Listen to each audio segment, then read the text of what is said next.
بسم اللہ الرحمن الرحیم الحمدللہ رب العالمین والصلاة والسلام علی اشرف الانبیاء وسید المرسلین وعلی آلہ وصحبہ اجمعین اما بعد۔ جیسا کہ آپ لوگوں کو معلوم ہے کہ یہ جو سلسلہ شروع کیا گیا ہے کتاب توحید سے پڑھنے کا، تو کتاب توحید جس میں توحید اور شرک کے بارے میں ایک چیپٹر ہے، لیسن ہے، مختلف عنوان ٹاپک سے آج تک ہم لوگ پڑھتے آ رہے ہیں۔ تقریباً یہ آج کا تقریباً 40واں جو ہے یہ چیپٹر ہوگا، لیسن ہوگا، ٹاپک ہوگا جس پہ بات ہوگی۔ اور توحید اور شرک کے بارے میں پتہ نہیں آپ لوگ اس کو کتنی سینسیویٹی سے، حساسیت سے، کتنا زیادہ جو ہے اس کو ہم کیا بولے، مطلب اتسکتا سے، یا کتنے اس کو وہ لیتے ہیں، ٹھیک ہے، بھاؤ سے۔ بہت ہی اہم چیز ہے، بلکہ یہ ہر سبق جو ہم پڑھتے ہیں ہمارے ذہن میں یہ برابر یہ خیال رہتا ہے کہ ایک بار میں یہ کتاب جو ہے ختم بھی ہو جائے تو بھی دوبارہ اس کو ہم شروع کریں گے، اور آئندہ ہم یہ کریں گے کہ کوئی بھی اس کی ختم ہونے کے بعد دوسری کتاب چاہے توحیدی بھی پڑھیں، لیکن مہینے میں ایک بار یا دو بار اس کتاب کو پھر رکھیں گے تاکہ دوبارہ اس کو پڑھیں۔ ایک طرح سے ابھی ہم سرسری طور پہ پڑھ رہے ہیں۔ اصل جو اسلام ہے، اصل جو دین ہے، اصل شریعت ہے، اور اس کی جو روح ہے، ریڑھ کی ہڈی ہے، جس طرح سے بھی اس کو سمجھیے، یہ توحید اور شرک کا ہی معاملہ ہے۔ اس کا علم ہو جائے تو سمجھیے کہ معاملہ جو ہے آگے کا سب آسان ہو جائے گا، علم کے حساب سے بھی، عمل کے حساب سے بھی۔ اسی لیے 4 لائن 4 آیت کی سورہ ہے، سورہ قل هو اللہ احد، جس کا نام ہی سورہ توحید بھی ہے، سورہ اخلاص بھی ہے۔ اور اللہ تعالیٰ نے اس کے بارے میں رسول اللہ صلی اللہ علیہ وسلم کے ذریعے رسول اللہ صلی اللہ علیہ وسلم نے کہا کہ 1/3 قرآن کے برابر ہے۔ 30 پارے میں ہے تو 10 پارے یعنی سمجھنے کے لیے سمجھیے کہ وہ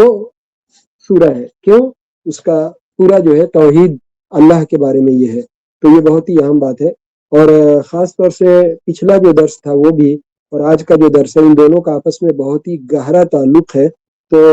میں تو چاہتا ختم نہیں ہوگا جلدی میں نہیں چاہتا آج کا ختم ہونا، لیکن بہرحال کچھ باتیں اس سلسلے کی آئیں گی اور آئندہ جو ہے اس کو پورا کر کے ختم کیا جائے گا۔ یعنی پچھلا جو درس ہوا ہے اس سے پہلے تک جو کچھ بھی ہم لوگوں نے پڑھا ہے وہ توحید اور شرک کے تعلق سے ہی بات ہے، آگے بھی وہی بات آئے گی دوسرے پہلو سے۔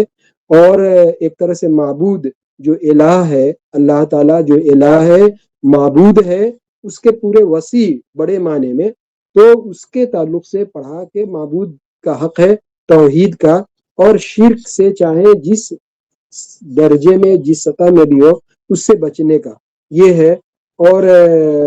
یہ جو ابھی پچھلا جو درس تھا، آج کا جو درس ہے،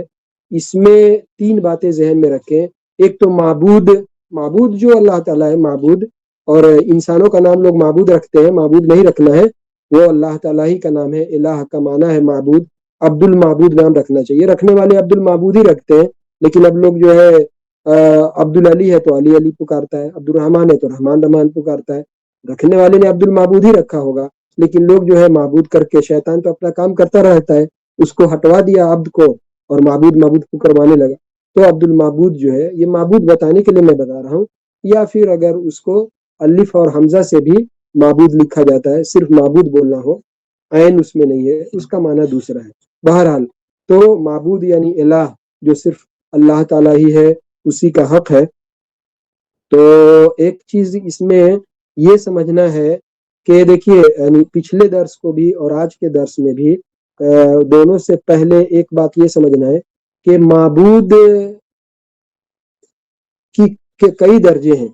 ایک تو یہ ہے کہ معبود کے مقابلے میں طاغوت ہے۔ طاغوت کا ایک مطلب، عام مطلب ہے کہ سرکش کے، جو بھی اللہ تعالیٰ کی جو بنائی ہوئی حد ہے، اس کا دائرہ ہے، اس سے آگے بڑھا دیا، اس سے نکال لیا، اس سے زیادہ کا اس کو حق دے دیا، یہ جو ہے یعنی کل ما عبد من دون اللہ فہو طاغوت۔ اللہ کو چھوڑ کر کے جس کو بھی معبود کے درجے میں رکھا جائے، اس کا حق دیا جائے، تو گویا وہ طاغوت ہے۔ یہ عربی کا لفظ ہے، یہ مطلب رکھیں، اللہ کو چھوڑ کر کے جس کو بھی معبود بنایا جائے، اس درجے میں رکھا جائے، ٹھیک ہے۔ لیکن یہاں پہ ایک دو باتوں کو سامنے یہ رکھنا چاہیے۔ ایک معبود یعنی جس کو اللہ کو چھوڑ کر کے معبود کا درجہ دیا جائے اور وہ اس بات سے راضی بھی ہو،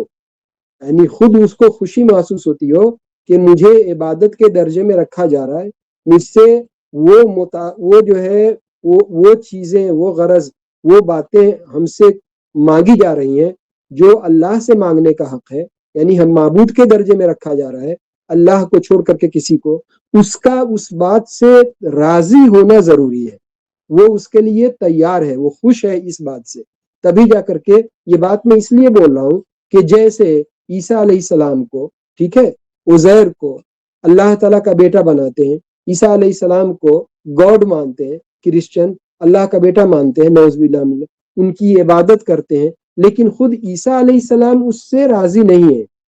ان کی دعوت اس کے خلاف ہے، انہوں نے اسے روکا ہے، عیسیٰ علیہ السلام کا اس میں کوئی قصور نہیں ہے۔ اس طرح سے جو بھی کوئی ولی، نیک آدمی، جو بھی درگاہوں میں، مزاروں میں، یہاں وہاں جس کو بھی زندہ میں کوئی اس کو حق دیتا ہے، لیکن وہ آدمی قطعی طور پہ اس بات کے لیے راضی نہیں ہو، اس سے خوش نہیں ہو، وہ اس سے روکتا ہو یا روکا ہو اور گزر گیا ہو، تو بنانے والا اس کو معبود کے درجے میں رکھے، اس کا کوئی گناہ نہیں ہے، وہ اس سے بے قصور ہے، بے گناہ ہے۔ یہ کرنے والا، معبود کے درجے میں رکھنے والا، وہ گناہ گار ہے، وہ کافر ہوگا، وہ مشرک ہوگا، ٹھیک ہے۔ ایک یہ بات تو کلیئر ہو گئی۔ دوسرا درجہ یہ ہے کہ ہاں، جس کو معبود کے درجے میں رکھے آدمی اور وہ آدمی اس سے راضی ہو اللہ کو چھوڑ کر کے، ٹھیک ہے، تو وہ جو ہے وہ گناہ گار ہے، وہ بھی جو اس کو معبود کے درجے میں رکھتا ہے وہ بھی، اور جو اس عمل سے، جو اس کی عبادت کی جا رہی ہے، وہ اس سے راضی بھی ہے، خوش بھی ہے، اس کے لیے اس کو وہ انکار نہیں کرتا ہے، تو وہ بھی دونوں ہی گناہ گار ہیں۔ ایک تو یہ چیز ہے۔ تیسری ایک بات یہ ہوئی کہ ایک آدمی خود کو اس حیثیت سے پیش کیا ہو یا پیش کرتا ہو کہ ہماری عبادت کرے، اللہ سے جو مطالبے، جو چیزیں مانگی جاتی ہیں وہ ہم سے بھی مانگی جائے، وہ آدمی خود کو اس حیثیت سے پیش کیا ہو اپنی زندگی میں، یا پیش کرتا ہو، اس مقام پہ اپنے آپ کو رکھتا ہو، چاہے لوگ اس کی عبادت نہ کریں پھر بھی وہ معبود ہو جائے گا۔ کیوں؟ اس نے اپنے آپ کو اس حیثیت سے پیش کیا، چاہے لوگ اس کی عبادت کریں یا نہیں کریں، ٹھیک ہے۔ اسی طرح سے ایک درجہ اور بھی ہے کہ چاہے راضی نہیں ہو، اس کے مثال کے طور پہ سورج ہے، چاند ہے، تارے ہیں، ٹھیک ہے، زمین ہے، آسمان ہے، یہ پورے جو دنیا کی چیزیں ہیں، مطلب ہاتھی ہے، ان کو اس بات کا احساس نہیں ہے کہ ہاں لوگ ہم کو پوج رہے ہیں، ہماری عبادت کر رہے ہیں، ٹھیک ہے، اللہ کا درجہ ہم کو دے رہے ہیں، ان کو اس کا احساس نہیں ہے، لیکن یہ بھی جو ہے طاغوت ہے، کیونکہ اس کی لوگ عبادت کر رہے ہیں، ٹھیک ہے۔ یہ ساری چیزیں ہیں۔ میں یہ بات کیوں بولا؟ چونکہ یہ جو دونوں ہم لیسن پڑھ رہے ہیں ان کا اس میں تعلق ہے، تو ہمارا جو کانسیپٹ ہے، جو بات ہے ذہن، اس تعلق سے یہ بات جو ہے وہ کھلی ہوئی رہے۔ ایک تو معبود کے تعلق سے ہوئی۔ پچھلے ہفتے جو ہمارا موضوع تھا اس میں ایک بات، جو اصل موضوع تھا اس کو بہت ہی مطلب شارٹ میں، وہ موضوع یہ تھا کہ چاہے عالم کو، علماء کو، مشائخ کو، شیخ کو، شیوخ کو، ٹھیک ہے، حکمراں کو، عمرا جو امیر ہیں، حاکم ہیں بروقت، جو بھی، ان لوگوں کو اس حیثیت سے ماننا کہ جو اللہ نے، اللہ کے رسول نے جس کو حرام کہا ہے، یہ لوگ جو ہے اس کو حلال کر دیں گے، تو اس کو حلال ماننا، یہ بھی ان کو معبود بنانا ہوا۔ اللہ کے نبی صلی اللہ علیہ وسلم نے عدی بن حاتم سے یہی کہا تھا کہ یہی تو ان کی عبادت ہے۔ یا عالم، علماء، مشائخ یا حاکم وقت، حکمراں، ٹھیک ہے، جو بھی، وہ اللہ تعالیٰ نے جس چیز کو جائز اور مباح، حلال بنایا ہے، اس کو یہ لوگ حرام کر دیں تو لوگ حرام سمجھے، یہی ان کی عبادت ہے، ٹھیک ہے۔ تو یہ بھی ان کو معبود کے درجے میں ہوا۔ اس میں ایک چیز جو میں یہ کیوں بولا، یہ بات ذہن میں رکھنا ہے آدمی کو کہ عالم کو، علماء کو، چاہے مسلمانوں کے عالم علماء ہو، یہودیوں کو، جو بات آئی تھی احبار اور رہبان جو اللہ نے یہودیوں کے اور نصرانیوں، کرسچن کے علماء کے لیے استعمال کیا ہے، تو ان کو آدمی، یہ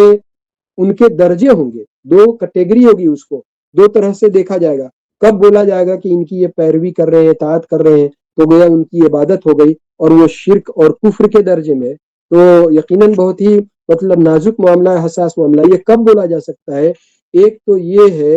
کہ عالم اور علماء یا مشائخ یا جو بھی نام رکھیں، پیر فقیر کو اس حیثیت سے، یا جو حکمراں ہیں، حاکم ہے، امیر وقت ہے، وہ جو بھی نام دیا جائے، اس حیثیت سے ان کی اطاعت کی جائے کہ دین کو تبدیل کرنے کا، بدلنے کا ان کو حق دیا جائے، ٹھیک ہے۔ اور وہ دین کو بدلنے کا کام کر رہے ہوں اور اس کے باوجود بھی ان کی اطاعت کی جائے، ٹھیک ہے، ایسا ہوتا ہے، آپ سماج میں ایسا دیکھیں، تو اس کے باوجود بھی ان کی اطاعت کی جائے، یہ کفر اور شرک ہے۔ یہی بات جو ہے پچھلے والے درس میں اصل یہی ہے کہ علماء کو اور عمرا کو، حاکم کو یہ درجہ دینا کہ اللہ اور اللہ کے رسول کی حرام کی ہوئی باتوں کو وہ حلال کر دے تو حلال جانے، اور حرام کی ہوئی باتوں کو یہ جو ہے حلال کر دے تو حلال جانے، ٹھیک ہے۔ تو یہ چیز ہے، مثال ہے کہ سود کے طور پہ لے لے، فتویٰ دے دے کوئی، نہیں یہ قرآن اور حدیث اس وقت کے لیے، آج کے لیے نہیں ہے، کوئی حکمراں اٹھ کر کیا ہے کہ نہیں نہیں یہ سب جو ہے پیچھے زمانے کی بات ہے، یہ تو آؤٹ آف ڈیٹ بات ہے، تو یہ بات ہے، یہ اور یہ دین کو بدلنا ہوا، ٹھیک ہے، صاف طور پہ اللہ نے، اللہ کے رسول نے اس کے بارے میں کہا ہے، پھر بھی وہ بدل رہے ہو اور ان کی اطاعت کی جائے تو یہ جو ہے ان کی عبادت، یہ ان کو معبود کے درجے میں ہے، اور یہی شرک ہے۔ اسی چیز کو شیخ جو ہے پچھلے والے درس میں یہ بتا رہے ہیں، ان کی اس طرح سے پیروی کرنا، ٹھیک ہے۔ لیکن دوسرا درجہ ہوگا علماء مشائخ کا یا حاکم کا، حکمراں کا، دوسرا یہ درجہ ہوگا کہ وہ جس چیز کو حلال کرتے ہو، جائز ٹھہراتے ہو، ٹھیک ہے، اس کو آدمی کرے، جس کو حرام ٹھہراتے ہو اور جس کو ناجائز ٹھہراتے ہو، یعنی قرآن اور حدیث کے خلاف، اللہ اور اللہ کے رسول کے حکم کے خلاف بھی وہ جائز کو ناجائز اور ناجائز کو جائز ٹھہراتے ہو، اور اس کی پیروی تو آدمی کرے، کرنے کے لیے مجبور ہو یا اس کی پیروی کرے، لیکن اس اطاعت سے اس کا دل راضی نہیں ہے، وہ مطمئن نہیں ہے، کوئی مجبوری ہے، وہ اللہ کے اور اللہ کے رسول کے حرام کو اور حلال کو حرام ہی سمجھ رہا ہے، حلال ہی سمجھ رہا ہے، لیکن پھر بھی عالم علماء اور جو حاکم ہے، حکمراں ہیں، ان کی اطاعت کر رہا ہے، پیروی کر رہا ہے، لیکن اس کے لیے اس کا دل جو ہے مطمئن نہیں ہے، اور وہ اللہ کے دین کو جو وہ بدل رہے ہیں یہ بدل نہیں رہا ہے، لیکن کوئی مجبوری ہے جس کی وجہ سے وہ اس کو مان رہا ہے، لیکن اللہ نے جس کو اور اللہ کے رسول نے حرام کہا ہے اور جس کو، اس کو وہی سمجھ رہا ہے، اور اس کو یہ پتا ہے کہ یہ اس کے خلاف عالم یا علماء یا حاکم کا یہ فیصلہ ہے اور ماننے کے لیے مجبور ہے، تو یہ کفر اور شرک میں نہیں ہوگا، یہ معصیت ضرور ہوگی، نافرمانی ضرور ہوگا، لیکن کفر اور شرک کے درجے میں یہ بات جو ہے نہیں ہوگی، ہے نا، یہ بات ذہن میں رکھنا چاہیے، دو چیزیں ہیں، دونوں کو اس طرح سے ذہن میں جو ہے رکھنا چاہیے۔ آج کا جو موضوع ہے ہمارا، اس کو شیخ نے صرف قرآنی جو آیت ہے اور حدیث ہے اس کو لائے ہیں اور اسی کے ذریعے بتانا چاہتے ہیں، لیکن مستقل جو ہے اس کے لیے موضوع جو ہے یہ ٹھہرائے نہیں ہے۔ ابھی جیسے اب بات، یعنی ہم بہت کہنے والا کیا ہوتا ہے، شروع میں جو بات رہتی ہے بہت اہم رہتی ہے، امپورٹنٹ، اس کو سمجھنے کے لیے، آگے کی بات کو سمجھنے کے لیے ضروری رہتی ہے، اس لیے آپ لوگ جو ہے شروع سے اس کا خیال رکھیں، سامنے والا جو بولتا رہتا ہے اس کو سب چیز کا خیال رہتا ہے، اس لیے بعد میں آدمی پریشانی ہوگی۔ بہرحال جو چیز آپ کو شروع کی چھٹی ہو، جو بعد میں آتے ہیں، آپ اس کو سنیے، تب یہ بات جو ہے سمجھ میں آئے گی۔ شیخ اس کے لیے صرف جو ہے قرآنی آیت لائے ہیں، کوئی ہیڈنگ جیسے پچھلے والے درس میں ہے اس طرح سے ہیڈنگ نہیں لائے ہیں، اس میں اصل میں بتانا یہ چاہتے ہیں کہ دو چیز ہے، عالم ہو، علماء ہو، شیوخ ہو، مشائخ ہو، جو بھی اس درجے میں ہے،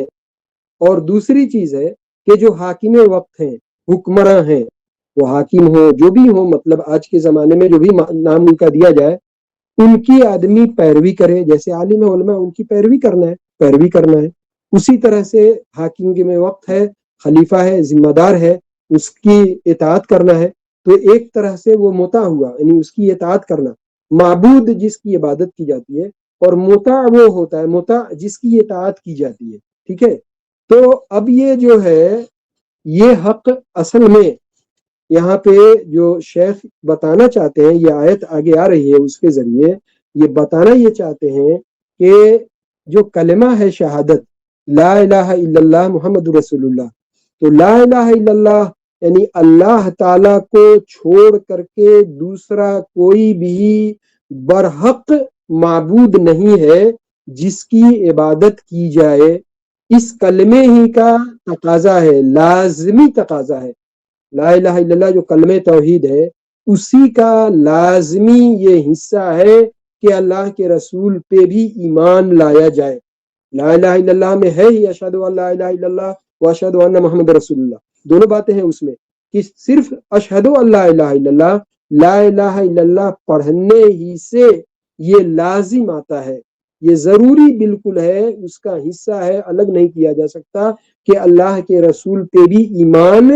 لایا جائے۔ کوئی اس وقت تک مسلمان نہیں ہو سکتا۔ کیوں یہ بات ہو رہی ہے؟ اس لیے کہ اللہ تعالیٰ ہی نے اس بات کا حکم بھی دیا ہے کہ ہم ایک رسول بھیج رہے ہیں، تو ہم جب توحید لا الہ الا اللہ پڑھتے ہیں تو ساتھ میں محمد رسول اللہ ہے، تو رسول پہ ایمان لانا ہے اور رسول کی اطاعت کرنا ہے۔ لا الہ الا اللہ توحید کا لازمی یعنی ریکوائرمنٹ ہے، لازمی اس کا تقاضا ہے، ایک دم اس سے الگ نہیں کیا جا سکتا ہے کہ اطاعت جو ہے توحید کے بعد اللہ کے رسول کی ہوگی۔ ٹھیک ہے، مستقل اطاعت، مستقل اطاعت اس معنی میں کہ جس طرح سے اللہ کی اطاعت ہے اسی طرح سے اللہ کے رسول صلی اللہ علیہ وسلم کی اطاعت ہے۔ یہ حق صرف اللہ کے رسول صلی اللہ علیہ وسلم کا ہے، اس کے بعد میں کسی کی اطاعت اس طرح سے مستقل نہیں ہے جس طرح سے اللہ کی اطاعت ہے اور اللہ کے رسول کی اطاعت ہے۔ پیچھے یہ بات میں نے کہا تھا سورہ یہ اس میں جو ہے یا ایھا الذین آمنوا اطیعوا اللہ واطیعوا الرسول، ایمان والوں سے کہا گیا کہ ایمان والے لوگوں اللہ کی اطاعت کرو اور اللہ کے رسول کی اطاعت کرو، اور آگے کہا وہ اولی الامر منکم، تمہارے جو ذمہ دار ہیں چاہے علماء میں سے ہوں، مشائخ میں سے ہوں، اور دنیا سیاست چلانے کے لیے جو حکمراں ہیں، حاکم ہیں، خلیفہ ہیں، خادم حرمین ہیں، جو بھی نام دیا جائے، وزیر اعظم ہے، پرائم منسٹر، جو بھی نام دیا جائے، صدر ہیں، تو ان کی بھی بات میں، لیکن مستقل اطاعت یہ نہیں ہے، یہ اللہ اور اللہ کے رسول کی اطاعت کے ضمن میں ہے۔ ان کی اطاعت اللہ اور اللہ کے رسول کی اطاعت سے جب تک نہیں ٹکرائے تو ان کی بھی بات ماننا ہے، لیکن جب اللہ اور اللہ کے رسول کی اطاعت سے ان کی اطاعت ٹکرانے لگے، چاہے عالم ہو یا حاکم ہو، تو پھر فردو الی اللہ والرسول، اگر تمہارا کسی چیز میں اختلاف ہو جائے، ڈسپیوٹ ہو جائے، ٹھیک ہے، کلاش ہو جاتا ہے، ٹھیک ہے، ہمیں تفرقہ ہو جاتا ہے، تنازع ہو جاتا ہے، تو پھر اللہ اور اللہ کے رسول کی طرف ہی ہمیں آخری فیصلہ کی طرح جو ہے لوٹانا ہے۔ یہ بات میں ذہن میں رکھے، وہ اس لیے کہ لا الہ الا اللہ توحید کے اقرار کے بعد اللہ کے رسول صلی اللہ علیہ وسلم پہ ایمان لانا یہ اس کا لازمی حصہ ہے، اور اللہ کے رسول پہ ایمان لانے کا جو مطلب ہے اس میں یہ ہے کہ اللہ کے رسول کو برحق مانیں، جو آپ نے کہا ہے اس کی تصدیق کریں، اس کو سچا جانیں، اس کا اقرار کریں، جس سے روکا ہے اس سے رک جائیں، جو کرنے کا حکم دیا اس کو کریں، آپ کی مستقل اطاعت کریں، یہ ہے۔ اور اس کے بعد ہی پھر عالم کو اور حاکم کو اطاعت میں وہ درجہ نہیں دے سکتے ہیں جو اللہ کے رسول صلی اللہ علیہ وسلم کا ہے۔ اور اس میں جو چیز ابھی آگے آ رہی ہے تو وہ بتانا یہ چاہ رہے ہیں شیخ یہاں پہ، اور بہت باریک بات ہے کہ کلمہ ہی کا بنیادی وہ تقاضا ہے، اس کا لازمی حصہ ہے، وہ کہنے ہی سے لازم ہوتا ہے۔ میں نے پچھلے میں بھی اشارہ کیا تھا، اصل میں عربی بات ہے، اس کو میں سمجھنے کے لیے اس طرح سے میں بولنا چاہتا ہوں۔ کلمہ جو لفظ الہ ہے نا، الہ ہی کے لفظ میں عربی زبان میں، عربی کلام میں الہ کے لفظ ہی میں حاکم کا اور حاکمیت کا معنی نہیں ہے۔ پورے عربی کلام اور لغت میں، ڈکشنری میں، زبان کے حساب سے یہ بات نہیں ہے کہ الہ کا مطلب حاکم ہوتا ہے اور حاکمیت ہے، ٹھیک ہے، یہ اس میں یہ بات نہیں ہے، لیکن یہ ساتھ میں یہ بات جانے کہ الہ ماننے کا اللہ کو اس کا لازمی تقاضا ہے، یہ واجب ہے، یہ ماننے کے بعد اس کا تقاضا ہے، لازمی حصہ ہے کہ جس کو الہ مانیں گے، جس کو معبود مان چکے ہیں، وہی ہمارا حاکم بھی ہوگا، ٹھیک ہے۔ قانون بنانے کا، شریعت بنانے کا، شریعت سازی کا جو کانسٹیٹیوشن بنائے گا، ٹھیک ہے، وہ حق بھی صرف اللہ کو ہے، اللہ کے رسول کو ہے، یہ اس کا لازمی حصہ ہے، ٹھیک ہے۔ گرچہ عربی زبان میں وہ معنی نہیں ہے، میں یہ کہنا چاہتا ہوں کہ لا الہ کا لوگ معنی کہتے ہیں لا کہ اللہ کو حاکمیت، یعنی پورے الہ کو لے کر کے حاکمیت کے معنی ہی میں اس کو محصور کر دینا، گھیر دینا کہ اسی کے گرد گھوم رہا ہے، جیسے بہت سے بعض لوگ کرتے ہیں، بڑی بڑی تنظیمیں تحریکیں وہ کرتی ہیں، لیکن دوسرا پہلو ہمارے سامنے رہے کہ الہ کو بحیثیت الہ ماننے کا یہ لازمی تقاضا ہے کہ اس کو حاکم بھی ماننا ہے، ٹھیک ہے۔ حکومت جس طرح سے اس کی کائنات میں ہے، آسمان میں ہے، زمین میں ہے، قضا اور قدر، یعنی جو طبعی طور پہ اللہ کی حکومت پورے زمین اور آسمان اور کائنات میں ہر جگہ اللہ کی حکومت ہی ہے، ٹھیک ہے، اسی کے ہاتھ میں یہ ملک ہے، اقتدار ہے، بادشاہت ہے، تبارک الذی بیدہ الملک اللہ کے ہاتھ میں اقتدار ہے، بادشاہت ہے، جس کو چاہتا ہے قل اللہم مالک الملک، صاف بات ہے کہ اللہ تو جو ہے اقتدار کا، حکومت کا، بادشاہت کا مالک ہے، تو تل ملک من تشاء، جسے چاہتا ہے دیتا ہے، دینے کا اللہ کا طریقہ ہے، وَتُنْ تنزع الملک ممن تشاء، جس سے چاہتا ہے چھین لیتا ہے، تو وہ اللہ تعالیٰ کے ہاتھ میں وہ کیا ہے، اس کو تکوینی طور پہ بولتے ہیں، یعنی نیچرل لا ہے، اس کے حساب سے اللہ کے پاس ہے، اللہ تعالیٰ دیتا ہے اس کو، ٹھیک ہے، اور یہی تقدیر ہے، ایمان ہے، قضا و قدر یہی ہے۔ شرعی طور پہ بھی جو اسلامی سیاست کہیں اور اس کا جو لا کہیں، جو قانون ہے، یہ بھی اللہ ہی کا حکم، کائنات میں اللہ کا حکم چلے گا تو کہیں بھی دنیا کے کسی حصے میں بھی جہاں بھی انسان آج دنیا میں جغرافیائی طور پہ مختلف جگہوں پہ رہتے ہیں، تو لا الہ الا اللہ محمد رسول اللہ کا تقاضا یہ ہے کہ اللہ نے شریعت بنا دی ہے، وہی ہمارے لیے شریعت ہے، وہی ہمارے لیے کانسٹیٹیوشن ہے، وہی ہمارے لیے دستور ہے، اسی کو ماننا ہے، الگ سے قانون بنانے کی ضرورت نہیں ہے۔ اس کا کوئی بھی انکار نہیں کیا۔ جو بعض تحریک والے، تنظیم والے یہ کرتے ہیں کہ یہ لوگ توحید کا یہ مطلب سمجھتے ہیں، ایسا نہیں ہے۔ جو میں بات بول رہا ہوں اس تفصیل کے ساتھ اس بات کو جو ہے کہنا چاہیے۔ مسئلہ یہ ہے کہ آپ اس کو ایکسپلین ایسا کرتے ہیں، انٹرپریٹ ایسا کر رہے ہیں، ہمارا اختلاف اس چیز سے ہے، لیکن اس سے کوئی بھی انکار نہیں کر سکتا کہ اللہ تعالیٰ ہی کی حکومت ہونی چاہیے۔ اللہ نے جو شریعت دی ہے وہ صرف وضو کے لیے اور نماز پڑھنے کے لیے اور کچھ کام کرنے کے لیے اتنا ہی بھر نہیں دیا ہے، پوری زندگی کا فریم ورک بنا کر کے دیا ہے۔ اس پہ ہمارا ایمان ہے اور اس سے کوئی جو ہے انکار نہیں کرتا ہے، لیکن جو بات اصل میں ہوتی ہے ہم اس کی بات جو ہے بتا رہے ہیں کہ اس کو کس طرح سے پیش کرنا ہے۔ بہرحال میں یہ بتانا چاہتا تھا کہ لا الہ الا اللہ کا لازمی جو تقاضا ہے اللہ کے رسول پہ ایمان لانا، اور لا الہ الا اللہ محمد رسول اللہ پڑھنے کے بعد اب کوئی بھی معاملہ ہوگا، وضو سے لے کر کے اور غسل سے لے کر کے اور زندگی کے ہر حصے میں جو ہمیں فیصلے کے لیے رجوع کرنا ہے، تو ہمارے لیے جو قانون ہے، جو شریعت اس کو کہیں، جو لا ہے، جو دستور ہے، وہ یہی ہے، اللہ اور اللہ کے رسول، اللہ اور کی کتاب اور اللہ کے رسول صلی اللہ علیہ وسلم کی سنت اور حدیث، ٹھیک ہے۔ اس چیز کو بتانے کے لیے شیخ جو یہاں پہ یہ باب کو لے کر کے آئے ہیں، اور وہ یہ کہ کسی کو بھی، چاہے عالم ہو، شیخ ہو، کوئی بھی پیر ہو، کوئی بھی کیسا بھی آدمی ہو، یا کوئی حاکم ہو، یا کوئی وہ بادشاہ ہو، یا کسی بھی بڑے سے بڑے جس نام سے بھی منصب ہو، اس کو جو ہے وہ ہمارا ایسا کہ مستقل طور پہ ہم اس کی بات کو مانیں، اور اس کے بنائے ہوئے انسان کا، اس کو ایک لفظ آتا ہے یعنی آرٹیفیشیل لا، جو وضعی قانون ہے، انسانوں کے ذریعے بنایا ہوا قانون اور دستور، ٹھیک ہے، وہ اللہ نے ہمارے لیے بنایا ہے، انسانوں کا بنایا ہوا وہ درجہ جو ہے حاصل نہیں کر سکتا، ٹھیک ہے۔ یہ مطلب یہ ایمان ہے اور ایمان کا حصہ ہے، تو اللہ کے رسول صلی اللہ علیہ وسلم کو اس حیثیت سے ماننا ہے۔ اب یہ آیت ہم دیکھتے ہیں، یہ جو آج کا جو ٹاپک ہے، یا آج کا یہ مطلب ہمارا جو چیپٹر ہے، وہ بہت ہی میں اس لیے کہا بہت ہی اہم ہے، اور بہت ہی یعنی بنیادی یہ بات ہے جس کو شیخ نے اس میں بتایا ہے، اور بتانا یہ چاہتے ہیں کہ جس طرح سے اللہ تعالیٰ کی توحید اور اس کی وحدانیت پہ ہمیں ایمان ہے، اس کا تقاضا یہ ہے کہ اللہ تعالیٰ رب اور اللہ تعالیٰ ہی معبود اور الہ ہے، اور پھر اسی کا تقاضا یہ ہے جو میں بار بار بول رہا ہوں کہ لازمی حصہ ہے کہ حکم بھی اور حکومت بھی اور حاکمیت بھی، شریعت جو دستور ہے وہ بھی اللہ کی ہی ہوگی۔ حدیث ہے لا حکم الا لہ، وہ